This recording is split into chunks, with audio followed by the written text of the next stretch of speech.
പുട്ടിൻ്റെ കൂടെ ഏത് കറിയായാലും നല്ലൊരു കോമ്പിനേഷനാണ് പുട്ട്, പയറുകറി, കടലക്കറി, പഴവും പഞ്ചസാരയും കൂട്ടി കഴിക്കാൻ, പാലും പഞ്ചസാരയും കൂട്ടി കഴിക്കാനൊക്കെ എനിക്ക് ഭയങ്കര ഇഷ്ടമാണ്.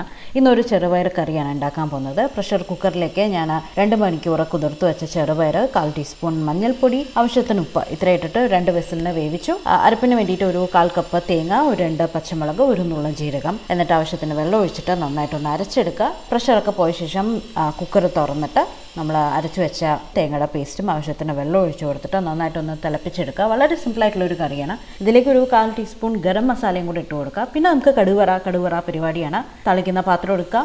അല്ലെങ്കിൽ 2 ടീസ്പൂൺ വെളിച്ചെണ്ണ, 1/4 ടീസ്പൂൺ കടുക്, ഒരു ചെറിയ ഉള്ളി വട്ടത്തിലരിഞ്ഞത്, ഒരു വറ്റൽമുളക്, കറിവേപ്പില ഇത്രയും വറുത്തെടുക്കുക. എന്നിട്ട് നമ്മുടെ കറിയിലേക്ക് ചേർത്ത് ഇളക്കുക. ഞാൻ ഇന്ന് വിളമ്പുന്നത് ഞാൻ പറഞ്ഞല്ലോ പുട്ടിൻ്റെ കൂടെയാണ്. ചോറിൻ്റെ ഒപ്പം ഇത് നല്ലതാണ്. നല്ല ടേസ്റ്റാണ് കേട്ടോ. ട്രൈ ചെയ്ത് നോക്കണം. അഭിപ്രായം പറയുക. വീഡിയോ ലൈക്ക് ചെയ്യുക. ഫ്രണ്ട്സിനും ഫാമിലിക്കും ഷെയർ ചെയ്യുക. Bye bye.